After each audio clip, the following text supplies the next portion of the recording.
नमस्कार, आप देख रहे हैं एचएमटी न्यूज। मैं हूं आपके साथ आस्था तिवारी। स्वागत करते हैं आपका खास खबरों में, जहां बात करेंगे दिन भर की वो बड़ी खास खबरों की ओर। आपको बता दें कि शिक्षा का मंदिर, यही कहते हैं ना उस स्थान को जहां हमें शिक्षा की तालीम मिलती है, मगर जब इसी के वजूद पर सवाल खड़े हों तब क्या। दरअसल फतेहपुर जिले से उठे धर्मांतरण मामले में जहां विशेष धर्म को बचाने के लिए विदेशों की जा रही जो करोड़ों की फंडिंग की बात सामने आ रही थी, वहीं इस मामले में प्रयागराज का सैम हिंगिंग बॉटम कृषि प्रौद्योगिकी एवं विज्ञान संस्थान के चांसलर और वाइस चांसलर घेरे में आ गए हैं। इतना ही नहीं, पूरे मुद्दे पर यूनिवर्सिटी बोर्ड के मेंबर डॉक्टर आइजैक फ्रैंक ने विवेचक के समक्ष स्वतंत्र गवाह के रूप में अपना बयान भी दर्ज कराया है, जिसके बाद से लगातार कई बड़े सवाल खड़े हो रहे हैं। तो ये फतेहपुर से हम आपको खबर बताए थे, पूरा मामला फतेहपुर से निकल करके सामने आया धर्मांतरण का, जहां पर प्रयागराज का एक जो एग्रीकल्चर यूनिवर्सिटी है वो भी घेरे में आ गया है, जहां धर्मांतरण की फंडिंग के तार दिख रहे हैं, जहां 60 करोड़ की फंडिंग की बात सामने आई है।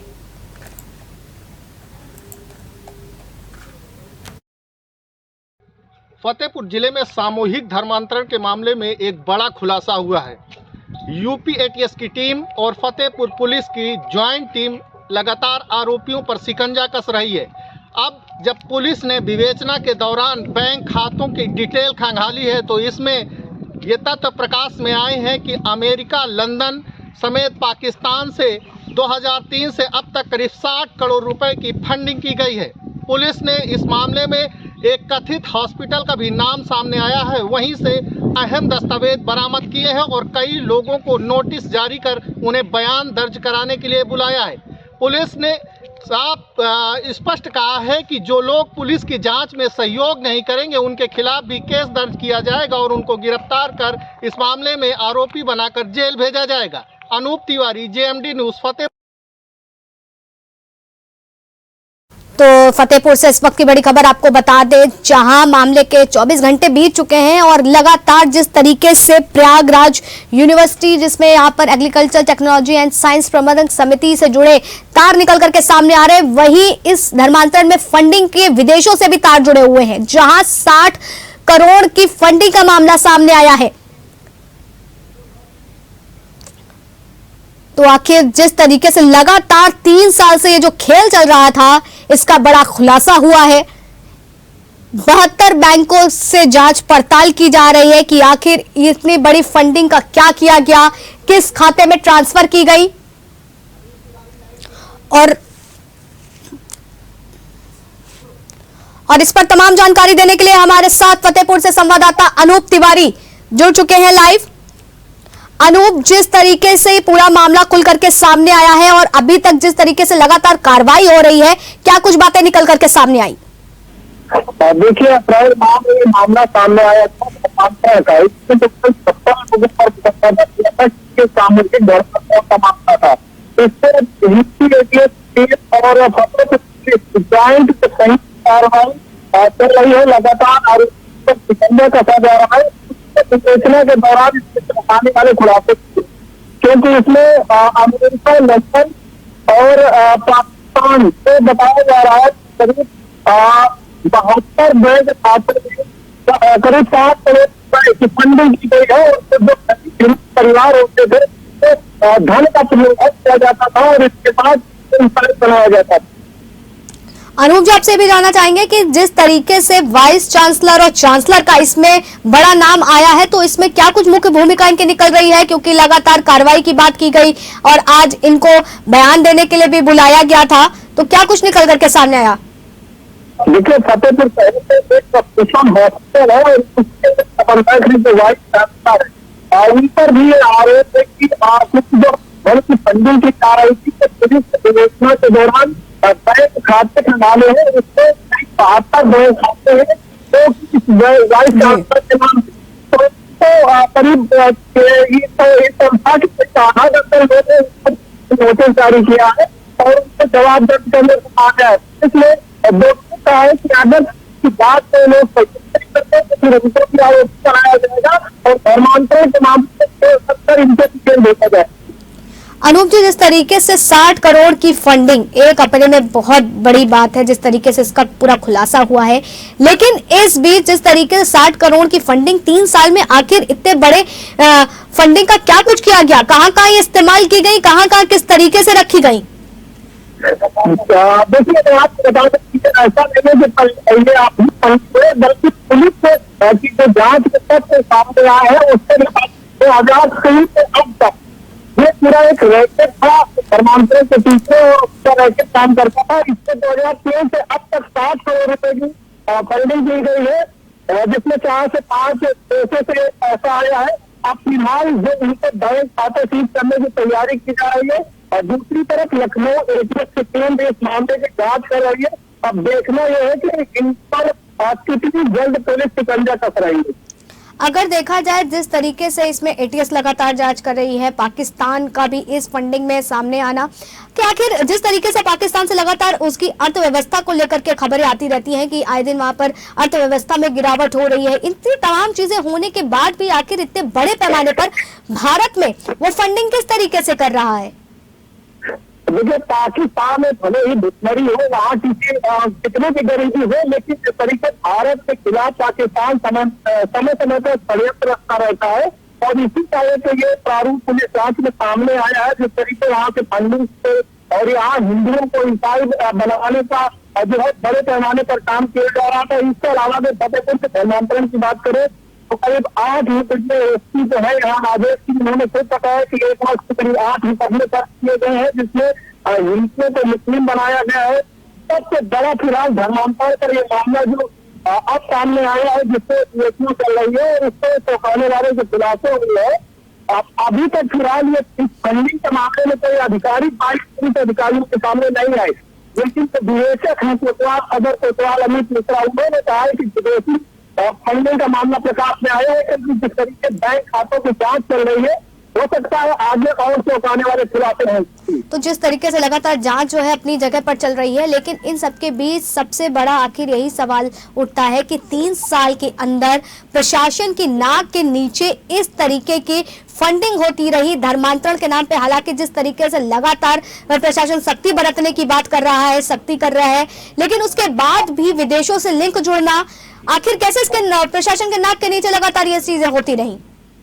इस मामले में तो देखिए बिल्कुल ये बात कही जा सकती है कि इससे फतेहपुर पुलिस पूरी तरीके से फेल साबित हुई है और न सिर्फ पुलिस बल्कि जिले का जो गोपनीय विभाग, जिसे एलआई कहते हैं, एलआई में पूरी तरीके से फेल हुआ है।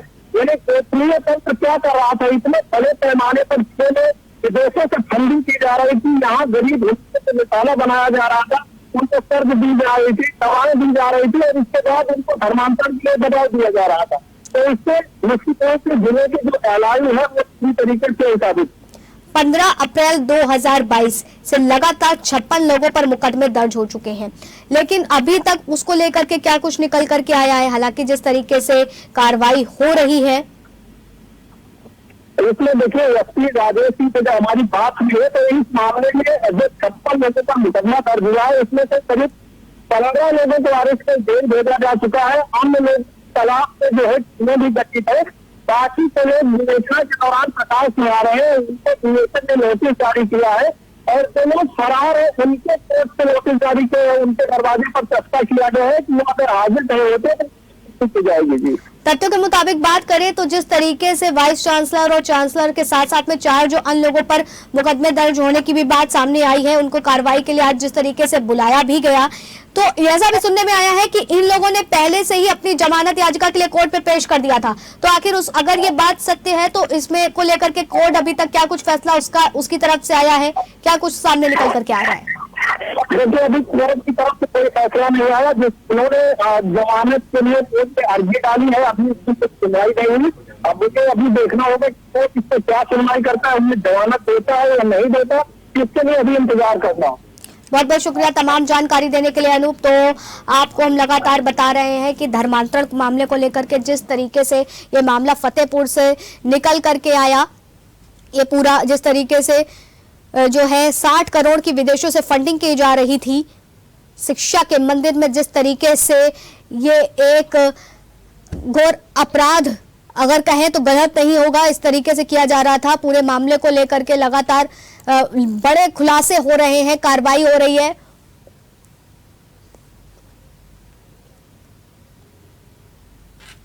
तो ये फतेहपुर जिले के धर्मांतरण के मामले पर बड़ा खुलासा हुआ है, जिसमें धर्म विशेष को बचाने के नाम पर अमेरिका, कनाडा, लंदन सहित पाकिस्तान से लगभग 60 करोड़ रुपए आए हैं, जिसको लेकर के 15 अप्रैल 2022 को 56 लोगों के खिलाफ मुकदमा भी दर्ज हुआ है, जिसमें 15 से लोग जो है जेल भी भेजे जा चुके हैं। वहीं इसमें जिस तरीके से प्रयागराज नैनी के Sam Higginbottom university of agriculture technology and science प्रबंधक समिति का मामला निकल करके सामने आया। ये यूनिवर्सिटी के चांसलर और वाइस चांसलर के साथ साथ आधा दर्जन लोगों पर को नोटिस दिया गया था। और इस पर तमाम जानकारी देने के लिए प्रयागराज से हमारे संवाददाता विमल श्रीवास्तव जुड़ चुके हैं। विमल, जिस तरीके से धर्मांतरण के नाम पर शिक्षा के मंदिर में जो खेल खेला जा रहा था, आखिर क्या कुछ निकल करके सामने आया कार्रवाई में?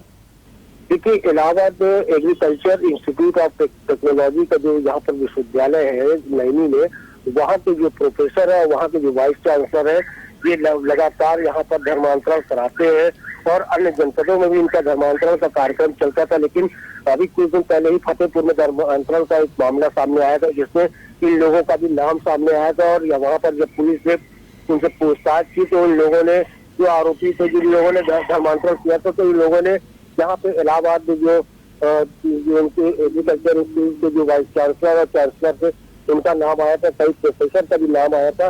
इनकी जांच की जा रही थी और जांच में भी शायद ये पाया जा रहा है कि ये लोग दोषी थे। और इलाहाबाद में भी इस तरह से हर बृहस्पतिवार को एग्रीकल्चर के पास इनका एक अपना एक मैदान है, वहाँ पर बाकायदा गाँव और देहात के लोगों को बुलाकर वहाँ पर लोगों को शिक्षक बनाने का प्रयास किया जाता है और लगातार उनको प्रोत्साहित किया जाता है कि किस तरीके से आप इस धर्म को जब अपनाएंगे तो कितना फायदा होगा।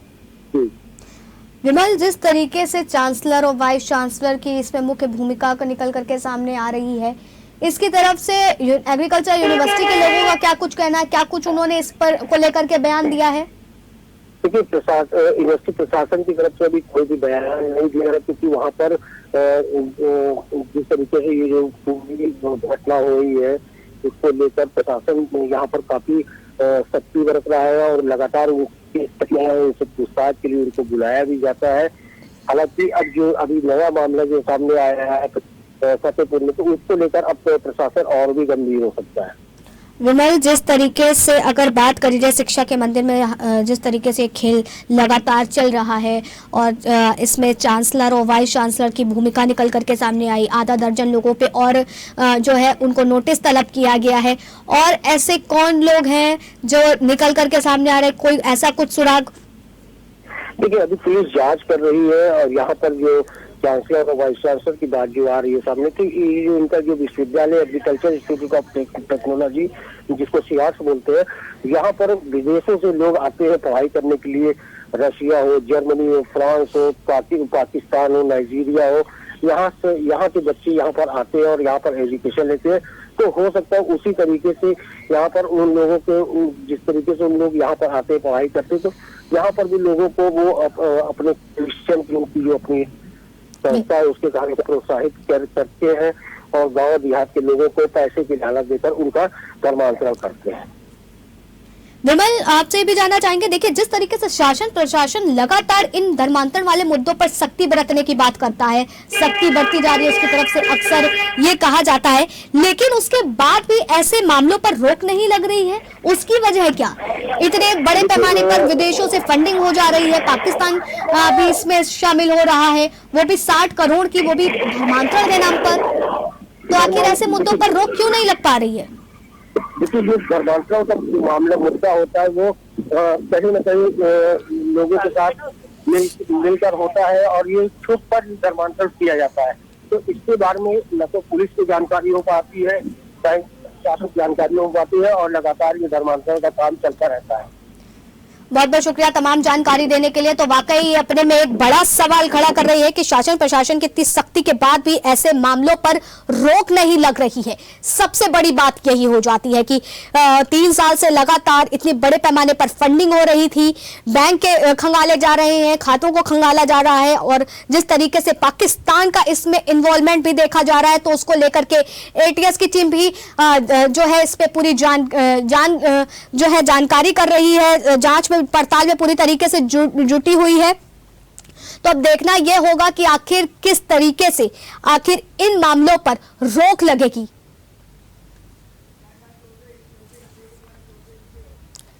फिलहाल खास खबरों में इतना ही। बाकी तमाम बड़ी खबरों के लिए बने रहे जेएमडी न्यूज के साथ। नमस्कार।